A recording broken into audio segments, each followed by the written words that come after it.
नमस्कार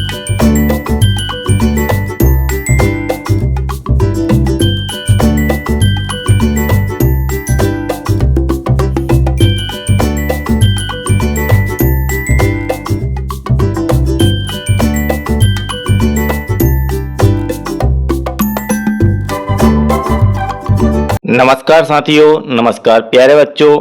आज के वीडियो में हम नेशनल अचीवमेंट सर्वे एग्जाम 2024 और ओलंपियाड एग्जाम 2024 के लिए राज्य शिक्षा केंद्र द्वारा जारी समय सारणी के अनुसार कक्षा 6 के लिए 15वें सप्ताह में विषय हिंदी, विज्ञान और सामाजिक विज्ञान के इंपोर्टेंट क्वेश्चनों को सॉल्व करने वाले हैं। तो चलिए स्टार्ट करते हैं आज का हमारा सब्जेक्ट।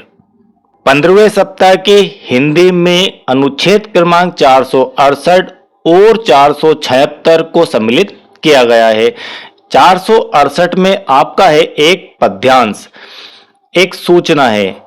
सूचना इस प्रकार से दी गई है, यहाँ पर निर्देश दिए गए हैं। दी गई सूचना को पढ़कर प्रश्नों के उत्तर में सही विकल्प पर गोला लगाइए। आपको गोला OMR शीट के ऊपर लगाना है।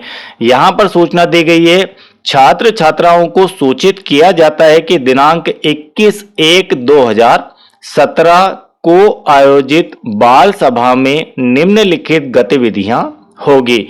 ये जो गतिविधियों के नाम यहाँ पर लिखे हैं, सरल कविताएं, बाल गीत और कहानियां, इस प्रकार की गतिविधियां होगी। किस दिन होगी? 21/1/2017 के दिन। गतिविधियों में भाग लेने वाले छात्र छात्राओं को यह सूचना दी गई है कि वे अपना नाम कक्षा अध्यापक को लिखवा दें। दिन है आपका शनिवार और समय रहेगा बाल सभा का मध्याह्न भोजन के बाद, दोपहर के भोजन के बाद। यहाँ पर आदेश अनुसार प्रधान अध्यापक प्राथमिक शाला, इस प्रकार की सूचना में आपको जानकारियां दी गई है। इसके आधार पर आपको क्वेश्चनों के आंसर देना है। क्वेश्चन नंबर 1 है, जितने बेहतर तरीके से आप सूचना को समझेंगे उतना ही जल्दी आप क्वेश्चनों के आंसर दे देंगे। कक्षा अध्यापक द्वारा किसके नाम लिखे जाएंगे? कक्षा अध्यापक के द्वारा किन किन के नाम लिखे जाएंगे, किन बच्चों के नाम लिखे जाएंगे? सभी छात्र छात्राओं के लिखे जाएंगे, या फिर शिक्षकों के नाम लिखे जाएंगे, या फिर सहभागिता करने वाले छात्र छात्राओं के? तो यहाँ पर ऑप्शन सी आपका राइट हो जाएगा। जो बच्चे पार्टिसिपेट करना चाहते हैं, बाल सभा में गतिविधियों में भाग लेना चाहते हैं, उन सभी के नाम कक्षा अध्यापक के द्वारा लिखे जाएंगे। अब यहाँ पर प्रश्न क्रमांक 2, मध्याह्न भोजन का अर्थ है। मध्याह्न भोजन का क्या अर्थ होता है? नाश्ता होता है, सुबह का भोजन, रात्रि का भोजन, या फिर दोपहर का भोजन। तो मध्याह्न भोजन का अर्थ होता है दोपहर का भोजन। अब प्रश्न नंबर 3, कक्षा अध्यापक कौन से 2 शब्दों से मिलकर बना है? आपको यहाँ पर इस क्वेश्चन को इंडिविजुअल भी पूछा जा सकता है, कहीं पर हिंदी में और पद्यांश के अंदर भी पूछा जा सकता है। तो कक्षा अध्यापक किन 2 शब्दों से मिलकर बना है, यह आपको बताना है। कक्ष और अध्यापक से बना है, या फिर कक्षा और अध्यापक से बना है, या फिर कक्षाध्या और पक्ष से बना है, या फिर अध्यापक और कक्ष से बना है? तो इसका सही आंसर आपका बी वाला हो जाएगा। कक्षा और अध्यापक से मिलकर कक्षा अध्यापक बना हुआ है। इसी प्रकार से प्रश्न नंबर 4, प्रधान अध्यापक द्वारा किसका आदेश दिया गया है? तो जो सूचना दी गई है वह प्रधान अध्यापक के द्वारा निकाली गई है, वह आदेश निकाला गया है। तो प्रधान अध्यापक के द्वारा किसका आदेश दिया गया? मध्याह्न भोजन का, गतिविधि का, या फिर बाल सभा के आयोजन का, या शिक्षक सभा का? तो यहाँ पर आपका ऑप्शन सी राइट हो जाएगा। जो आदेश दिया गया है वह आदेश बाल सभा के लिए दिया गया है। अब प्रश्न नंबर 5, बाल सभा का आयोजन सप्ताह में कौन से दिन किया जाता है? तो बाल सभा का आयोजन सप्ताह में शनिवार के दिन किया जाता है। यह सूचना में स्पष्ट यहाँ पर लिखा हुआ है कि दिन आपका शनिवार है। तो यहाँ पर इस प्रकार से ये 5 क्वेश्चन आपके कंप्लीट होते हैं। अब हम चलते हैं अनुच्छेद क्रमांक, जो कि एक पोस्टर आधारित है, 476 पर। पद्यांश क्रमांक 476 है। पोस्टर को पढ़कर दिए गए प्रश्नों के आपको उत्तर देना है। यहाँ पर पोस्टर में आपको पढ़कर दिखाता हूँ कि क्या क्या लिखा हुआ है। यहाँ पर दांतों की सुरक्षा के संबंध में यह पोस्टर बना हुआ है। दांत शरीर का एकमात्र हिस्सा है जो खुद को ठीक नहीं कर सकता। दांत अपने शरीर का वह हिस्सा है जो अपने को स्वयं ठीक नहीं कर सकते, तब उनकी रक्षा करना चाहिए, उनको सुरक्षित रखना चाहिए। यहाँ पर लिखा हुआ है, एक सुंदर मुस्कान आपके लिए अनेक अवसरों के दरवाजे खोलती है। तो यहाँ पर स्माइल का साइन बना हुआ है। क्या आपको पता था, क्या आप ये जानते हैं कि प्लाक में बैक्टीरिया की 300 प्रजातियां शामिल है? क्या यह जानकारी आपको है? और यहाँ पर जो चौथा भाग दिया गया है, धूम्रपान छोड़ दें ताकि दांतों पर दाग, मसूड़ों के रोग और दांत के नुकसान की संभावना को कम करने में मदद मिल सके। तो ये इस प्रकार से 4 प्रकार से यहाँ पर विभाजित करके दांतों के बारे में सूचनाएं दी गई है। अब इसके आधार पर प्रश्न नंबर 1, उपयुक्त सामग्री के आधार पर कौन सा कथन सर्वाधिक उपयुक्त है? यहाँ पर आपका ए ऑप्शन है, शरीर में ऐसे कई अंग हैं जो स्वयं अपनी रक्षा नहीं कर सकते। तो यहाँ पर यह बिल्कुल सही है। जो धूम्रपान करते हैं उन्हीं के मसूड़ों में रोग होता है, यह आवश्यक नहीं है। तीसरा है, बिना दांतों के प्रभावशाली व्यक्तित्व संभव नहीं है, यह भी गलत बात है। प्रभावशाली व्यक्तित्व के लिए दांतों की कोई जरूरत नहीं बनती। नंबर 4 है, प्लाक के लिए एक ही तरह के बैक्टीरिया उत्तरदायी नहीं है। तो इस प्रकार से यह भी आपका गलत है। अब सही कथन, कौन सा कथन सर्वाधिक उपयुक्त है? तो सर्वाधिक उपयुक्त वाला जो कथन है वह ए है, शरीर में ऐसे कई अंग है जो स्वयं अपनी रक्षा नहीं कर सकते, हमें उनकी रक्षा करना होती है। अब प्रश्न नंबर 2 है, उपयुक्त जानकारी का उद्देश्य है। जो यह जानकारी है इसका क्या उद्देश्य है? दांतों को स्वच्छ रखने के तरीके समझाना, दांतों की उचित देखभाल के लिए जागरूक करना, या धूम्रपान से होने वाले नुकसान बताना है। तो यहाँ पर ये आपके ऑप्शन तो ABCD यहाँ पर दिए गए हैं, लेकिन यहाँ पर 4 कथन दिए गए हैं। उन कथनों को पहले देखना है कि इसमें से सही कौन से हैं और गलत कौन से हैं। तो ए वाला जो कथन है वह सही कथन है कि दांतों को स्वच्छ रखने के तरीके इसके अंदर बताए गए हैं। दांतों की उचित देखभाल के लिए जागरूक करना, यह भी सही कथन है, यह भी उसमें दिखाया गया है। धूम्रपान से होने वाले नुकसान बताना, क्या इसमें बताया गया है कि धूम्रपान से होने वाले क्या क्या नुकसान हैं? तो यह नहीं बताया गया है। दांतों में लगने वाले कीड़ों से बचने के उपाय को बताना, क्या यह भी बताया गया है? तो यहाँ पर आपको ए और बी, 1 और 2 दोनों सही है, इसलिए आपका ऑप्शन ए यहाँ पर राइट हो जाएगा। इसके बाद प्रश्न नंबर 3, सुंदर मुस्कान के कारण अवसरों के दरवाजे क्यों खुल जाते हैं? यहाँ पर ऑप्शन ए है, व्यक्ति प्रभावित हो जाते हैं सुंदर मुस्कान से, या फिर सामाजिक दूरी बढ़ जाती है, या फिर बेरोजगार के विभिन्न क्षेत्रों में संभावनाओं की वृद्धि हो जाती है, या फिर सकारात्मक परिवर्तन प्राप्त ना होना। तो ऑप्शन ए इसका राइट हो जाएगा, व्यक्ति प्रभावित हो जाते हैं यदि आपके दांत सुंदर है और सकारात्मक आपकी मुस्कान है तो। अब प्रश्न नंबर 4 है, पोस्टर के आधार पर सही कथन को चिन्हित करना है, चिन्हित करें। आपको यहाँ पर 4 कथन दिए गए हैं, इन 4 कथनों में से सही कथन देखना है पोस्टर के आधार पर। धूम्रपान के कारण दांतों की वृद्धि हो जाती है, तो यह तो गलत है। दांत स्वयं को ठीक कर लेते हैं, यह भी गलत है। दांत कभी भी स्वयं को ठीक नहीं करते, उन्हें हमें ही ठीक करना होता है, इसीलिए उनकी सुरक्षा की बात की जा रही है। सुंदर मुस्कान का आधार धूम्रपान है, तो यह भी गलत कथन है। और यहाँ पर चौथा कथन बचता है, शेष दांतों की सुरक्षा करना आवश्यक है, तो यह बिल्कुल सही कथन है। अब यहाँ पर प्रश्न नंबर 5 दिया गया है, धूम्रपान छोड़ने का मुख्य उद्देश्य क्या है? यहाँ पर पोस्टर में क्या बताया धूम्रपान छोड़ने का प्रमुख उद्देश्य?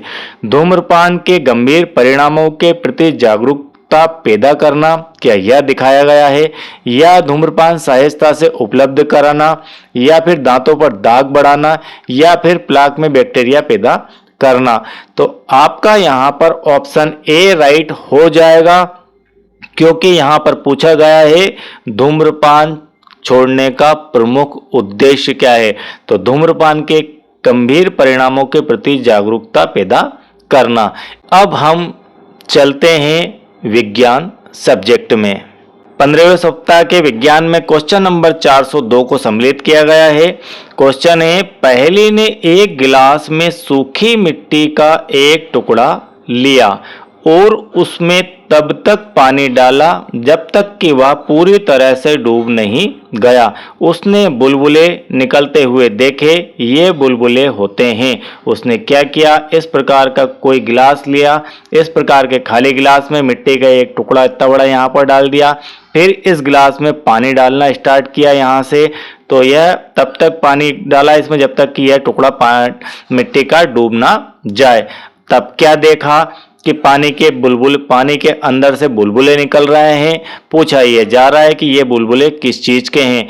जल वाष्प के हैं, केवल ऑक्सीजन गैस के हैं, या फिर वायु के हैं? तो यहाँ पर आपका ऑप्शन सी हो जाएगा सही कि यह जो बुलबुले पानी में से निकल रहे हैं ये आपके वायु के बुलबुले हैं।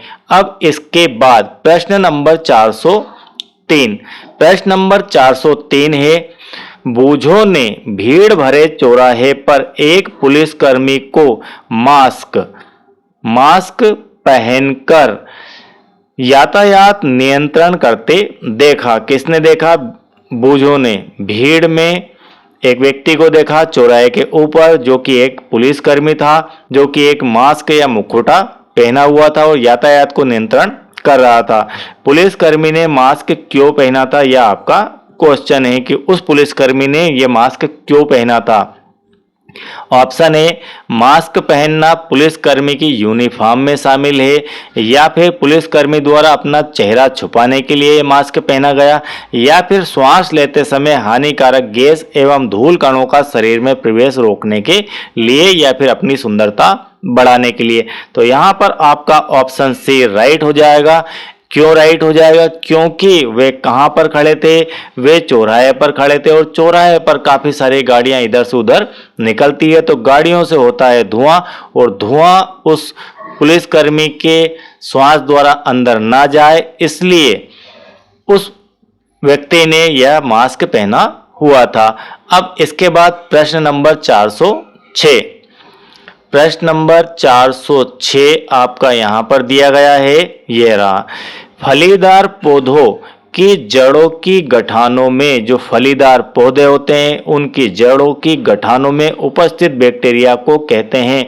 यह क्वेश्चन मोस्ट आईएमपी क्वेश्चन है और हो सकता है कि 2024 के एग्जाम में आपसे ये पूछा जाए।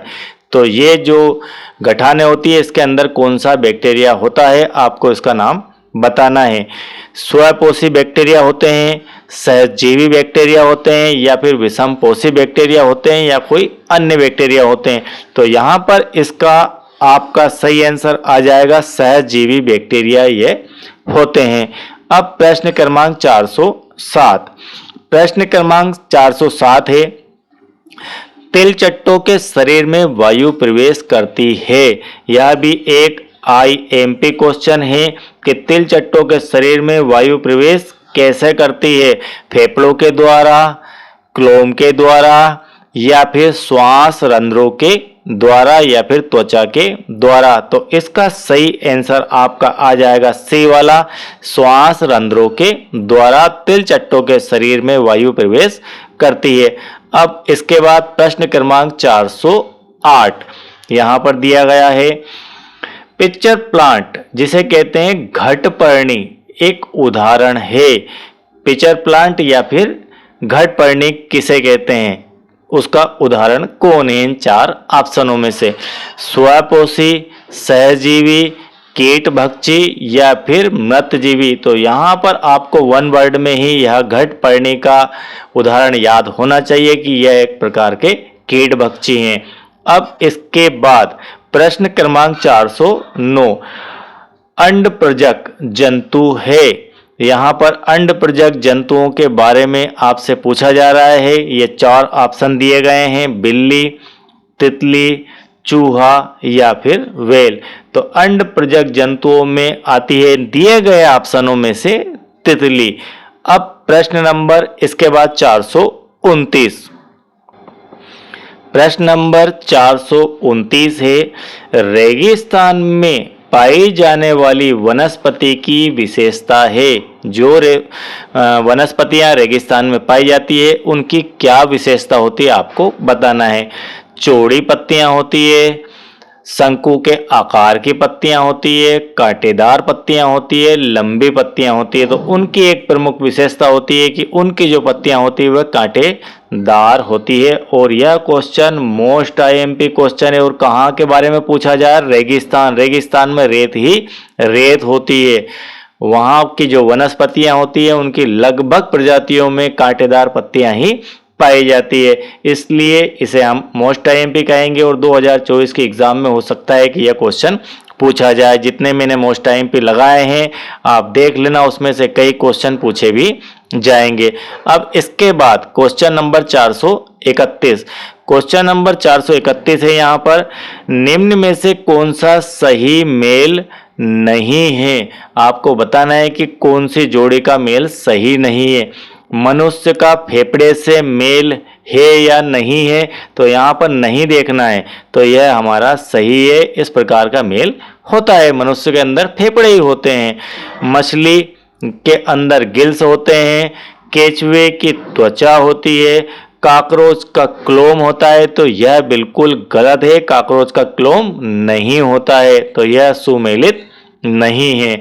अब इसके बाद क्वेश्चन नंबर 433 है, वायु का वह घटक जो आग जलाने में सहायक नहीं है। वायु के अंदर कई प्रकार की गैसें होती है, कई प्रकार की गैसों का मिश्रण ही वायु कहलाता है। उस वायु में से कोई एक गैस है जो कि आग जलाने में सहायक नहीं है। इसका अर्थ है कि वह आग बुझाने में सहायक होगी, किंतु आग पर नियंत्रण करने में सहायक है, जिसे आप अग्निशामक वायु या गैस भी कह सकते हैं। तो कौन सी गैस है वह? नाइट्रोजन, ऑक्सीजन, कार्बन डाइऑक्साइड या फिर आर्गन। तो इसका वन वर्ड में आपको आंसर याद रखना है। और यह क्वेश्चन मोस्ट आईएमपी क्वेश्चन है और इस प्रकार के क्वेश्चन ही परीक्षा में अक्सर पूछे जाते हैं। कार्बन डाइऑक्साइड गैस है वह, जो कि आग बुझाने में काम आती है। आप अपने स्कूलों की बसों में आपने देखा होगा कि इस प्रकार का एक रेड कलर का दरवाजे के पास इस प्रकार से एक टैंक भरा हुआ रखा होता है। इस प्रकार से हैंगिंग करा हुआ हमेशा आपको देखने को मिल जाएगा, जहां पर एक छोटी सी नली बाहर निकली होती है और ऊपर पंप दबाने के लिए यहाँ पर एक नोजल टाइप से होता है। तो यह क्या है? यह आपका CO2 से भरा हुआ ही एक सिलेंडर होता है। यदि किसी प्रकार की कहीं कोई आग लग जाए तो इसकी जो गैस है वह तुरंत ही आग को बुझा देती है। तो इसका सही आंसर सी वाला हो जाएगा। इसके बाद क्वेश्चन नंबर 434। क्वेश्चन नंबर 434 है, निम्नलिखित में से सत्य कथन है। आपको यहाँ पर सत्य कथन बाहर निकालना है चारों में से। पारदर्शी वस्तुएं प्रकाश को अपने में से जाने देती है। तो पारदर्शी जो वस्तुएं हैं प्रकाश को अपने में से जाने देती है, क्या यह कथन सत्य है? या फिर अपारदर्शी वस्तुएं प्रकाश को अपने में से होकर जाने नहीं देती है?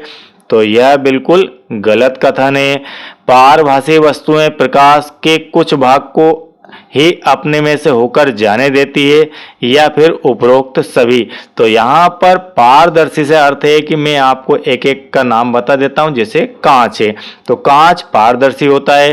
कांच के अंदर यदि प्रकाश को इस तरफ से, ये कांच का एक टुकड़ा इस तरफ से गुजारा जाए तो इस तरफ वह निकल जाएगा। तो यह आपका राइट है। अपारदर्शी से मतलब है कि यहाँ मान लीजिए कोई लकड़ी का टुकड़ा है, सेकंड में आप ऐसा ले सकते हैं कि लकड़ी का टुकड़ा है, इसके अंदर से आप यदि प्रकाश को गुजारेंगे तो क्या गुजर जाएगा? तो नहीं गुजरेगा। तो यह भी आपका ऑप्शन सही है, यह भी सही है।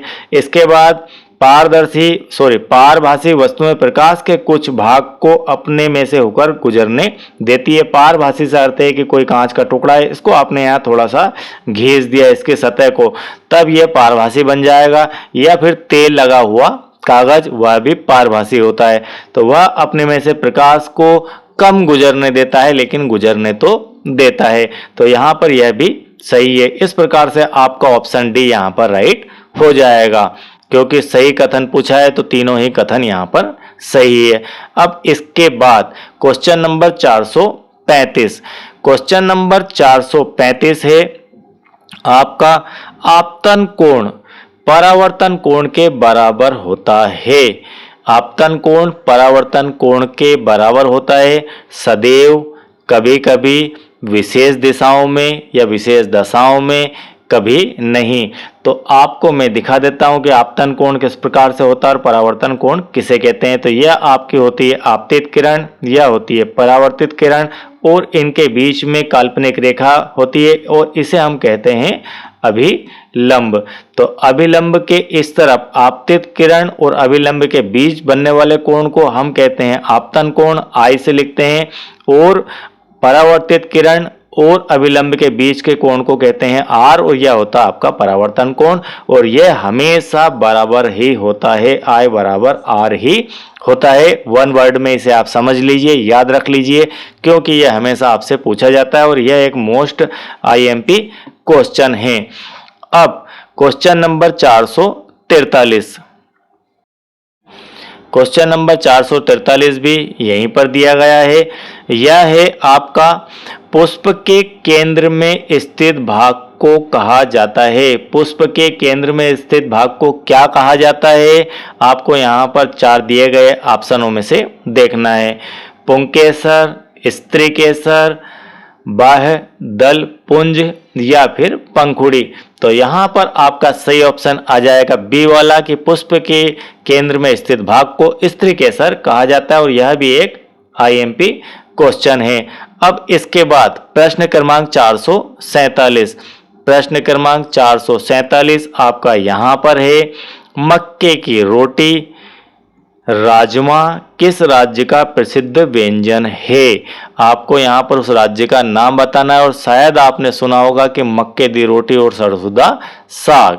तो यह आपका पंजाब का प्रसिद्ध भोजन होता है। आंध्र का नहीं, कर्नाटक का नहीं, और अरुणाचल प्रदेश का तो बिल्कुल भी नहीं। अब इसके बाद प्रश्न क्रमांक 448, विटामिन सी के स्रोत नहीं है, आपको बताना है नहीं है।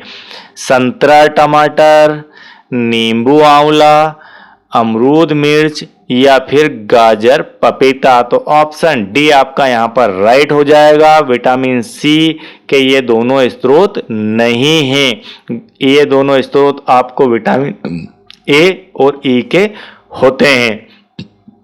तो इस प्रकार से यह आपका ऑप्शन डी सही हो जाएगा। अब इसके बाद प्रश्न क्रमांक 499। प्रश्न क्रमांक 499 है, जो कि एक मोस्ट आईएमपी प्रश्न है, और इस प्रकार के क्वेश्चन ही आपसे अमूमन एग्जाम में पूछे जाते हैं। यदि हम डॉक्टर के पास गए और डॉक्टर ने हमें खट्टे रसीले फल खाने की सलाह दी, तो हमें क्या रोग है? तो स्कर्वी, रतौंधी, रिकेट्स या फिर बेरीबेरी। तो यहाँ पर इसका सही आंसर हो जाएगा ए वाला, स्कर्वी। इसे वन वर्ड में ही आपको याद रखना है कि जो खट्टे रसीले फल खाने की यदि आपको डॉक्टर सलाह दे, तो फिर आप स्कर्वी रोग से ग्रसित हैं। अब इसके बाद प्रश्न नंबर 500, बताओ मैं कौन हूं? यहाँ पर एक पहेली पूछी जा रही है। मैं हवा में उपस्थित हूं, मैं श्वसन के दौरान फेफड़ों में प्रवेश करता हूं, तुम मेरे बिना जीवित नहीं रह सकते, मैं तुम्हारे शरीर को ऊर्जा प्रदान करता हूं। तो वह कौन है? पहली बात यहाँ पर कही जा रही है कि हवा, तो हवा के अंदर गैसें हैं, तो यहाँ पर गैसों के नाम दिए गए हैं, हाइड्रोजन, ऑक्सीजन, नाइट्रोजन और कार्बन डाइऑक्साइड। तो ये सभी गैसें हैं, ये सभी हवा में उपस्थित है। लेकिन आपका जो कीवर्ड है कि मैं श्वसन के दौरान फेफड़ों में प्रवेश करता हूं, तो श्वसन के लिए जो गैस होती है वह होती है हमारी O2, जिसे हम कहते हैं ऑक्सीजन। तो यहाँ पर सही आंसर हो जाएगा आपका ऑक्सीजन। अब इसके बाद प्रश्न नंबर 501 भी इसके अंदर सम्मिलित किया गया है और विज्ञान का यह लास्ट है। असत्य कथन का चुनाव कीजिए। असत्य मतलब गलत कथन का आपको यहाँ पर चुनाव करना है। यहाँ पर ऑप्शन दिए गए हैं। सभी जीवों को सांस लेने के लिए वायु की आवश्यकता होती है, तो यह तो एक सत्य कथन है। हमें तो असत्य निकालना है, गलत कथन निकालना, गलत बात निकालना है। हम वायु महसूस कर सकते हैं पर देख नहीं सकते, यह भी बिल्कुल राइट कथन है। वायु पतंग के उड़ने में सहायक है। जी हाँ, यदि पतंग को उड़ाना है तो हवा की जरूरत तो होगी। चौथा है वायु जलने में सहायक नहीं है।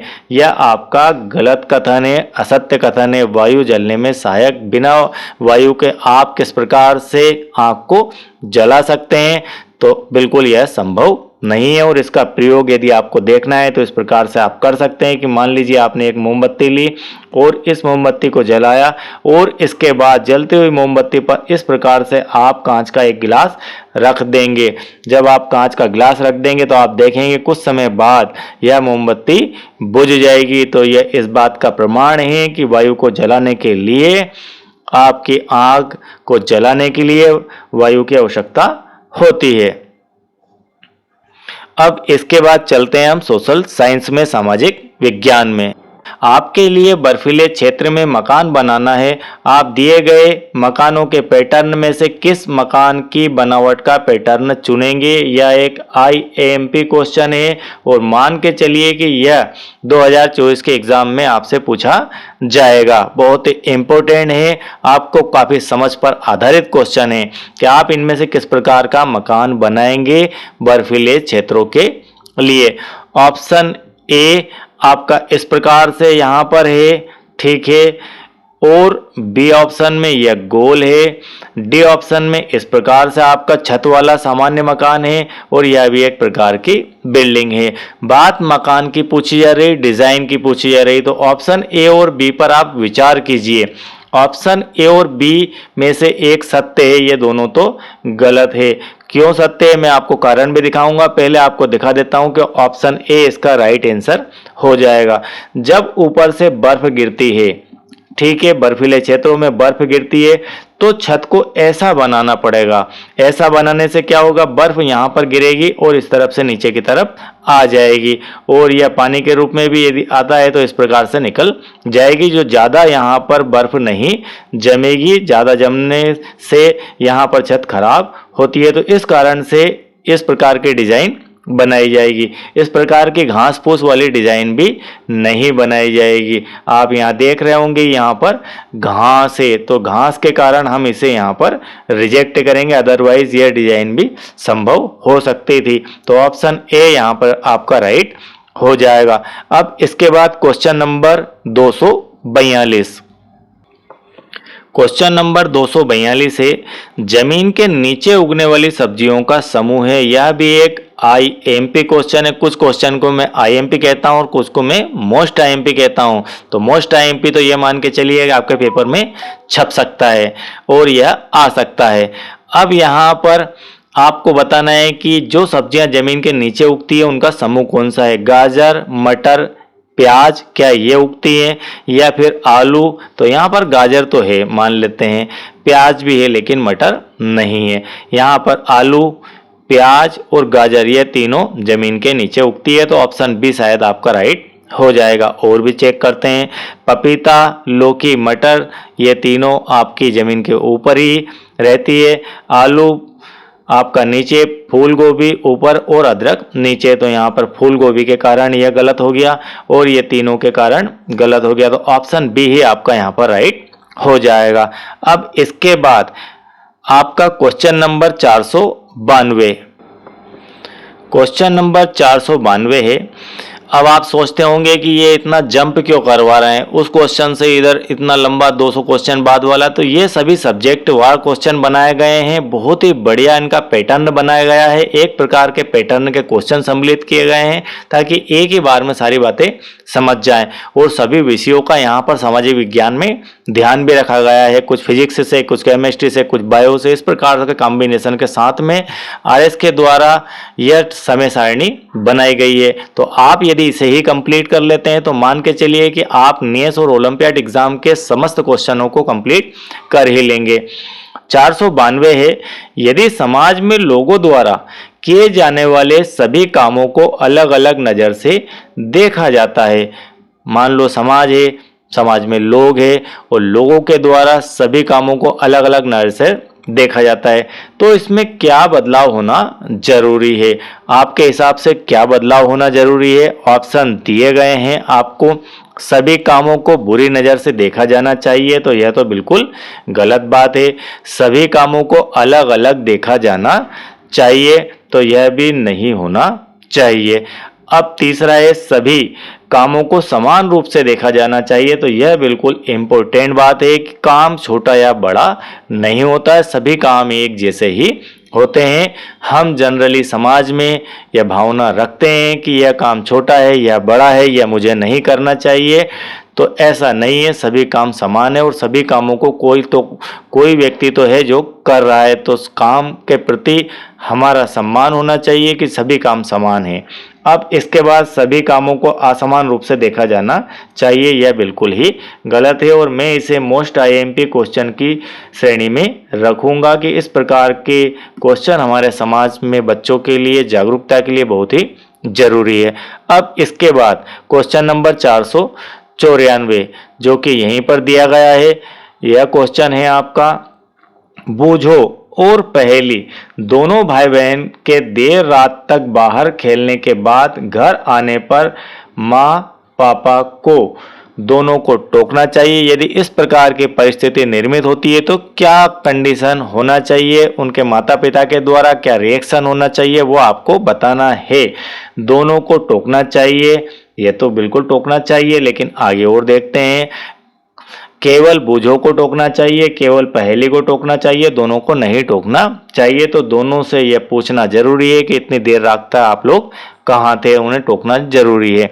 अब इसके बाद क्वेश्चन नंबर 496, क्वेश्चन नंबर 496 आपका यहाँ पर दिया गया है, यदि कोई आपको अनुचित ढंग से स्पर्श करे या स्पर्श आपको अच्छा ना लगे तो आप किसी को नहीं बताएंगे, स्वयं को इसका दोष देंगे या फिर किसी ऐसे व्यक्ति को बताएंगे जिस पर आप भरोसा करते हो, या चुपचाप सहन करेंगे। तो यहाँ ऑप्शन सी राइट हो जाएगा।